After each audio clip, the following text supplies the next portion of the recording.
Turn the hot tap and listen. First the pipes knock, then 30 seconds pass, then a full minute. The water finally warms, and all the while something is moving through a meter. I used to call that ordinary life. I never wrote down the waiting, the gallons, or the heat left behind in the tank after everyone went to bed. Then I found a 1937 government leaflet that put a number beside automatic hot water. 275 kilowatt-hours in an average month. That number did not promise free hot water. It exposed the load. Near the end, I will open the exact page, show you what the source actually said about insulation, and explain why the family phrase kettle and jacket led me toward the wrong story. Before we reach that page, I will give you a 7-day check you can begin without opening one electrical panel or touching one gas control. I am Walt. I am 68 years old, retired after 40 years as a machinist in Northeast Ohio. A machinist learns early that a good drawing and the metal on the bench have to agree. In my workshop, the worn green ledger is part of our family story. It is not a verifiable historical document. The government pages beside it are the evidence. One of those pages came from the Rural Electrification Administration in August of 1937. It said the latest automatic electric water heating tanks were well insulated to prevent heat losses. It also said cost changed with the quantity of hot water used each day and with the size of the tank. Then it gave that average monthly estimate of 275 kilowatt-hours. A second page from the University of Maryland Extension Service, dated May of 1937, budgeted a much wider range for a 4-person farm home. 150 to 600 kilowatt-hours a month, with 340 shown as the average. The worksheet told families to apply their own local rate, and it warned that special water heater rates existed only in some counties. Those pages do not give us one universal bill. They do give us a method. Measure the demand, identify the tank, protect the heat only when the equipment allows it, and stop pretending a hidden load is free. By the end, you will have the exact household check, and you can begin it this weekend. For 50 years, in Walt's recurring story, I ignored the green ledger until a $480 winter electric bill made waste impossible to overlook. Hot water was never the largest line I could see. That was the problem. It was folded into electricity or gas, then scattered across showers, laundry, dishes, and all the quiet waiting a storage tank does between uses. The United States Energy Information Administration gives us a national scale for the year 2020. Household water heating used 1,737 trillion British thermal units of site energy. Among households using that end use, the average was 14.1 million British thermal units. The same federal survey estimated $35.33 billion in total household water heating expenditures and $287 per household using that end use. Those are national estimates from 2020, revised in March of 2024. They are context rather than a promise about your home. Fuel, weather, family size, equipment, and utility rates all change the result. The historical numbers also require care. The 1936 Rural Electrification Administration booklet used the same 275 kilowatt-hour estimate that appeared in the 1937 leaflet. The Maryland worksheet used 150 to 600, averaging 340 under its own 4-person farm home assumptions. When two official sources give different planning ranges, a machinist does not choose the prettier number. He reads the conditions. Your first job is the same. Find the fuel, Find the model, find the rate, then measure the use you can actually see. Start with 3 columns on a plain sheet of paper.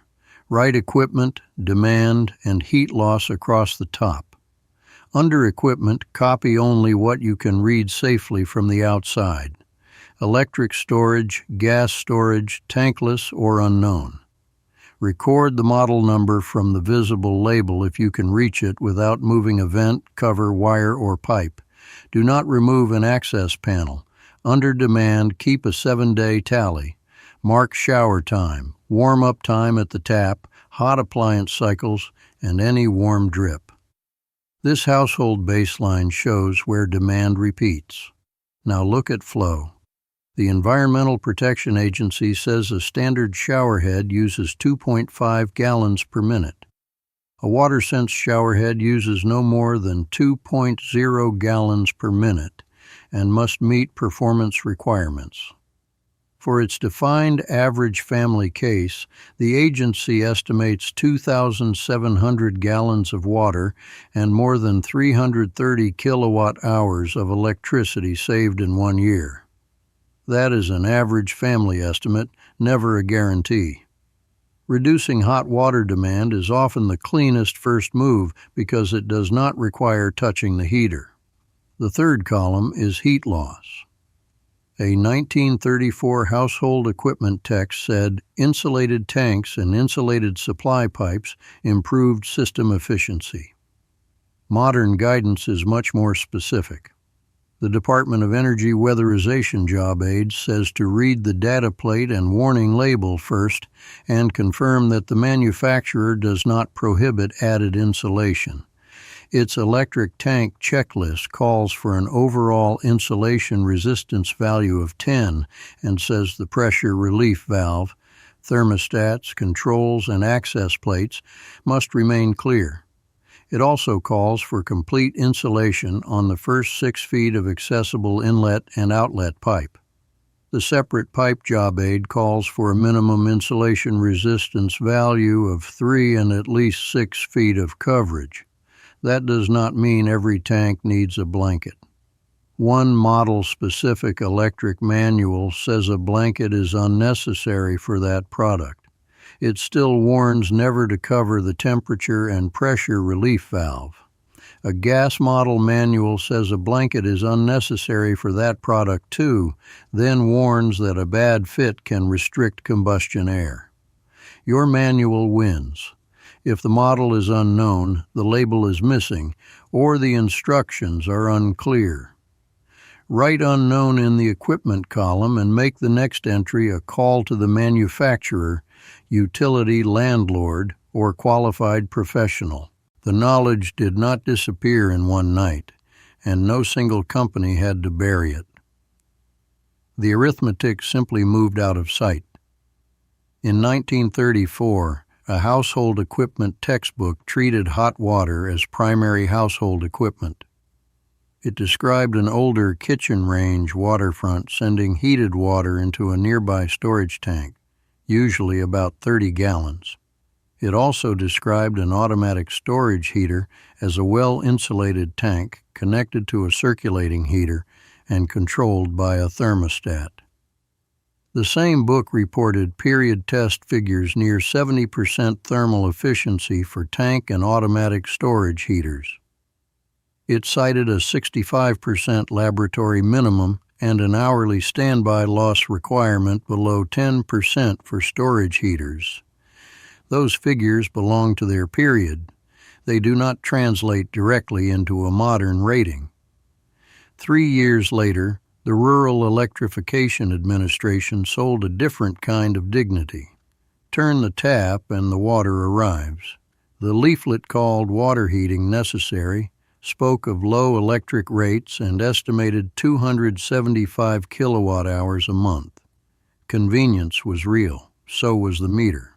As appliances improved, the work vanished behind enamel, thermostats, and monthly totals. The institutional habit became simple. Sell the appliance as a feature and leave the household to discover the operating entry later. That is not conspiracy, it is arithmetic. A storage tank keeps charging you whenever it replaces heat that escapes, and every extra gallon asks the heater to do the job again. The useful old lesson was never to reject comfort. It was to keep comfort visible enough to measure. If you're thinking this only works for people with a farm and a root cellar, stay with me. This next part is for the house you live in right now. On the 7-day sheet, circle the 2 longest hot water events and 1 repeated wait. Choose the lowest risk correction first. Temperature needs more respect than a slogan. The Consumer Product Safety Commission urges users toward 120 degrees Fahrenheit as a scald reduction benchmark. It reports that third-degree burns can occur at 150 degrees in 2 seconds, at 140 degrees in 6 seconds, at 130 degrees in 30 seconds, and even at 120 degrees after 5 minutes.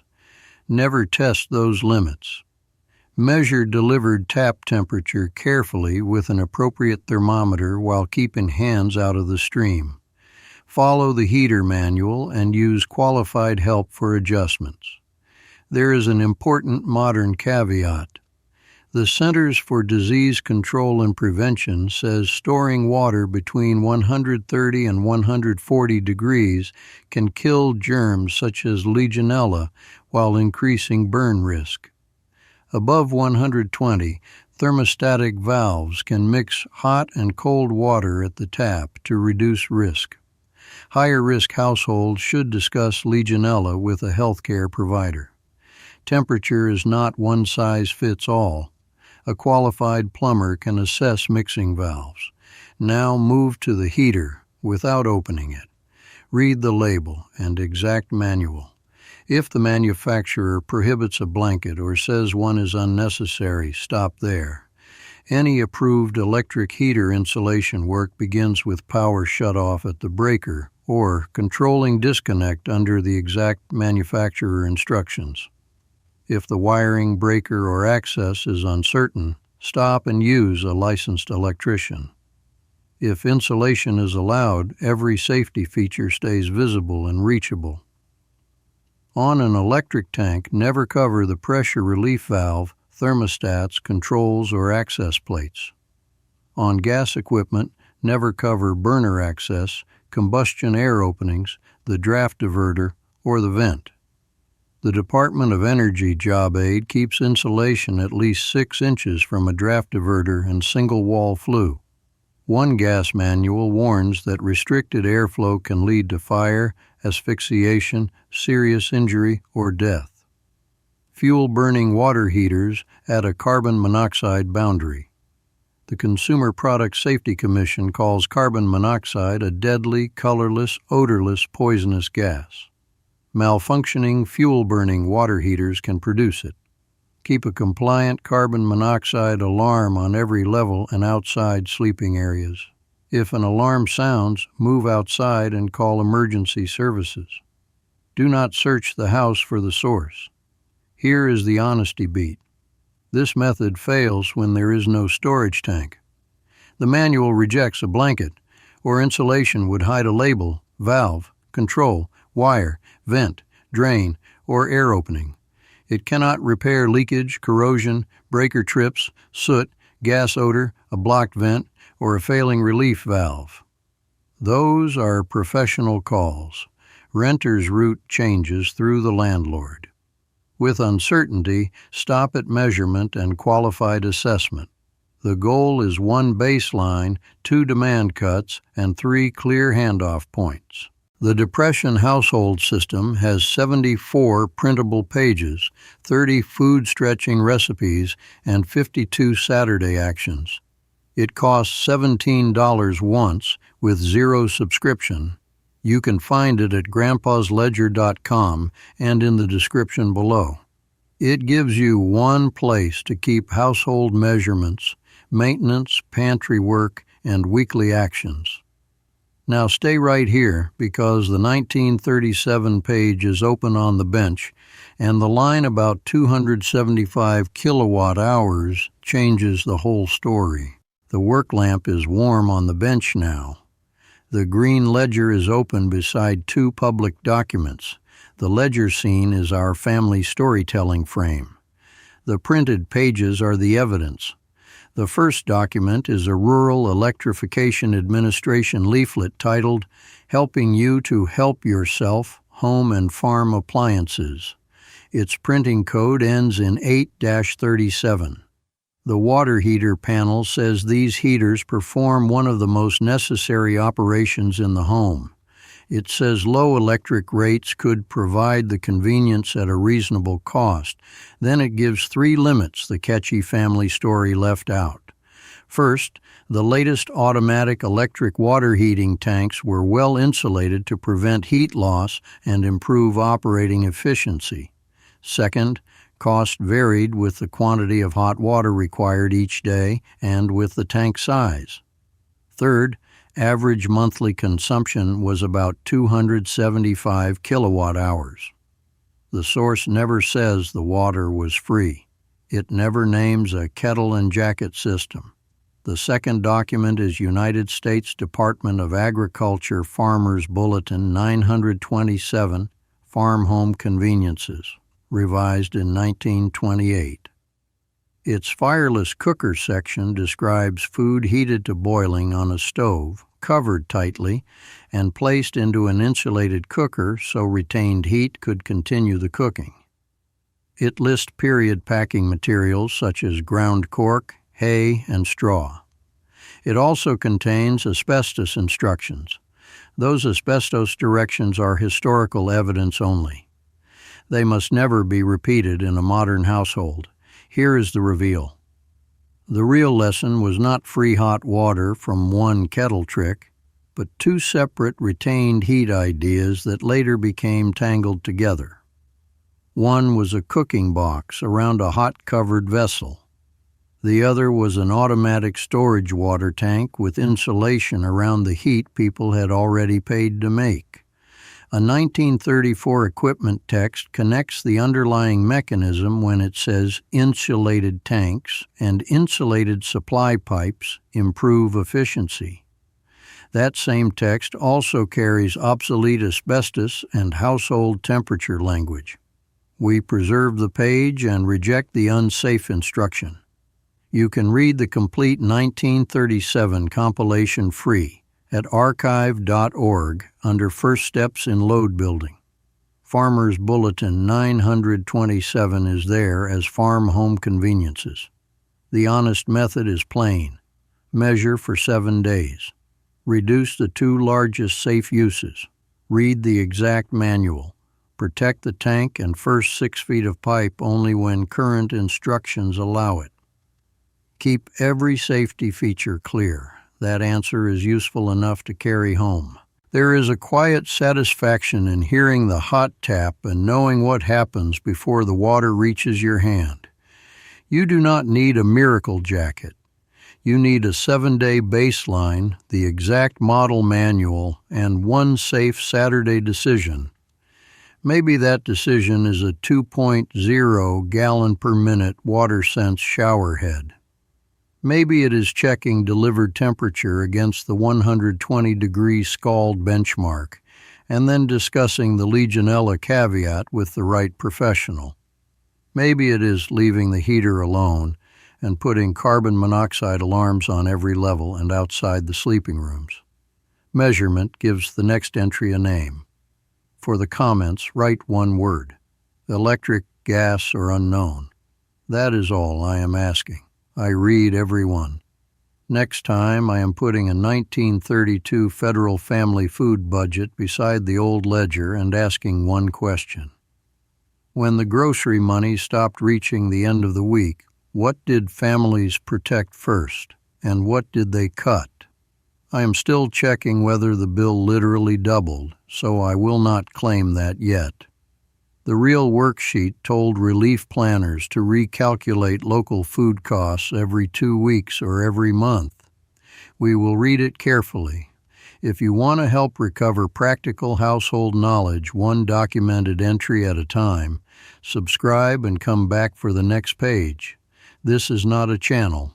It is a family ledger, reopened, one entry at a time.